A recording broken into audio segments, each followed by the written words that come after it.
എൻ്റെ പേര് ജ്യോതിഷ്. ഞാൻ ഓയിൽ ആൻഡ് ഗ്യാസ് ഡിപ്പാർട്ട്മെൻറ്റിലെ ഫാക്കൽറ്റിയാണ്. ഞാൻ ഇന്ന് എടുക്കാൻ പോകുന്ന topic piping and pipe line engineering എന്നതാണ്. ഓയിൽ ആൻഡ് ഗ്യാസ് ഇൻഡസ്ട്രിയിൽ ഏറ്റവും പ്രധാനപ്പെട്ട ഒരു ഘടകമാണ് piping and pipe line engineering എന്നത്. ഭൂമിയിൽ നിന്നും എക്സ്ട്രാക്ട് ചെയ്തെടുക്കുന്ന ഓയിൽ റിഫൈനറിയിൽ കൊണ്ടുവന്ന് അവിടെ നിന്ന് വ്യത്യസ്തമായ പ്രോസസ്സിലേക്ക് ട്രാൻസ്പോർട്ട് ചെയ്യുന്നത് piping and pipe line engineering എന്ന സാങ്കേതിക വിദ്യയിലൂടെയാണ്. ഇതിനായി വ്യത്യസ്ത തരത്തിലുള്ള piping materials, pipe fittings, pipe components തുടങ്ങിയവ ഉപയോഗിക്കുന്നു.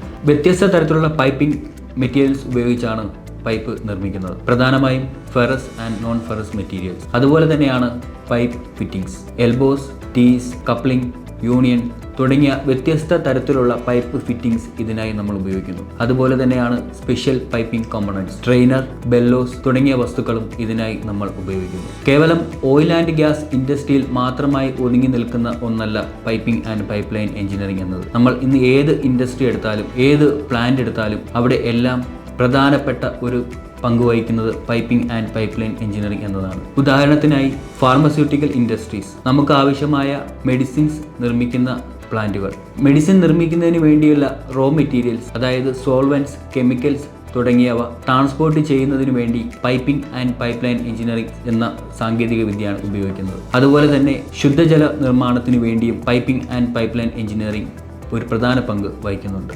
അടുത്ത പ്രധാനപ്പെട്ട ഒരു മേഖലയാണ് പവർ പ്ലാന്റുകൾ. പ്രധാനമായും 3 പവർ പ്ലാന്റുകളാണ് ഉള്ളത്: ഹൈഡ്രോ ഇലക്ട്രിക് പവർ പ്ലാന്റുകൾ, തെർമോ പവർ പ്ലാന്റുകൾ, അതുപോലെ ന്യൂക്ലിയർ പവർ പ്ലാന്റുകൾ. തെർമൽ പവർ പ്ലാന്റുകളിൽ ജലം ചൂടാക്കി അതിൽ നിന്ന് സ്റ്റീം ഉൽപ്പാദിപ്പിച്ച് അതിനെ ടർബൈൻ റൊട്ടേറ്റ് ചെയ്താണ് ഇലക്ട്രിസിറ്റി ഉൽപ്പാദിപ്പിക്കുന്നത്.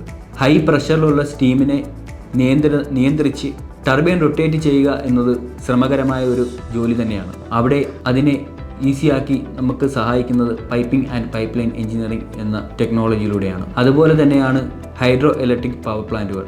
ഡാമിൽ ശേഖരിച്ചിരിക്കുന്ന ജലം പൈപ്പിലൂടെ ട്രാൻസ്പോർട്ട് ചെയ്ത് ടർബൈൻ റൊട്ടേറ്റ് ചെയ്ത് ഇലക്ട്രിസിറ്റി ഉൽപ്പാദിപ്പിക്കുന്നു. ഇതിനായി പ്രധാനമായും പങ്കുവഹിക്കുന്നതും piping and pipe line engineering എന്നതാണ്. അതുപോലെ തന്നെയാണ് ന്യൂക്ലിയർ പവർ പ്ലാന്റുകൾ. ന്യൂക്ലിയർ റിയാക്ടറുകൾ തണുപ്പിക്കുന്നതിന് വേണ്ടി piping and pipe line engineering നമ്മൾ ഉപയോഗിക്കുന്നു. Piping and pipe line engineering ഉപയോഗിക്കുന്ന മറ്റൊരു മേഖലയാണ് മൈനിങ് സെക്ടേഴ്സ്. നമുക്ക് ആവശ്യമുള്ള റെയർ എർത്ത് മിനറൽസ് ഉൽപ്പാദിപ്പിക്കുന്ന മേഖല. ഭൂമിയിൽ നിന്ന് കുഴിച്ച് ആഴങ്ങളിലേക്ക് ചെല്ലുമ്പോഴാണ് നമുക്ക് ഈ റെയർ എർത്ത് മെറ്റൽസ് ലഭിക്കുന്നത്. ഭൂമി കുഴിക്കുമ്പോൾ ലഭിക്കുന്ന ചെറു മൺ തരികളും ജലവും മിക്സായി സ്ലറി എന്ന സെമി ഫ്ലൂയിഡ് സ്റ്റേറ്റിലുള്ള ഒരു പദാർത്ഥം ലഭിക്കുന്നു. ഇതാണ് സ്ലറി. ഇതിനെ ട്രാൻസ്പോർട്ട് ചെയ്ത് വ്യത്യസ്ത തരത്തിലുള്ള പ്രോസസ്സുകൾ വഴി ആണ് റെയർ എർത്ത് മെറ്റൽസ് നമ്മൾ ഉൽപ്പാദിപ്പിച്ച് എടുക്കുന്നത്. അവിടെയും piping and pipe line engineering എന്ന മേഖലയാണ് ഉപയോഗിക്കുന്നത്. Piping and pipe line engineering ഉപയോഗിക്കുന്ന മറ്റൊരു മേഖലയാണ്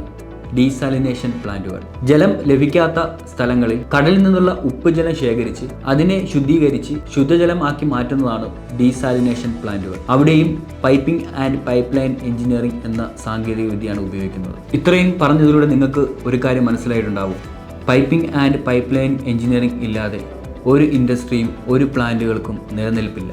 അതുപോലെ തന്നെ ഒരിക്കലും ജോലി സാധ്യത അസ്തമിക്കാത്ത വിപുലമായ ഒരു മേഖലയാണ് piping and pipe line engineering. അതായത് ലിക്വിഡിനെ ട്രാൻസ്പോർട്ട് ചെയ്ത് ഒരു സ്ഥലത്തു നിന്നും മറ്റൊരു സ്ഥലത്തിലേക്ക് എത്തിക്കുന്നതിന് പൈപ്പിംഗ് ആൻഡ് പൈപ്പ് ലൈൻ എഞ്ചിനീയറിംഗിനേക്കാളും അഡ്വാൻസ് ആയിട്ടുള്ള ഒരു ടെക്നോളജി കണ്ടെത്തുക എന്നത് അസാധ്യമായിരിക്കും. അതുകൊണ്ട് തന്നെ ഒരിക്കലും അസ്തമിക്കാത്ത ഒരു മേഖല തന്നെയാണ് piping and pipe line engineering എന്നത്. Piping and pipe line engineering എന്ന ഈ ടോപ്പിക്കിലെ വേറൊരു സബ്ജക്റ്റുമായി നമുക്ക് വേറൊരു ദിവസം കാണാം.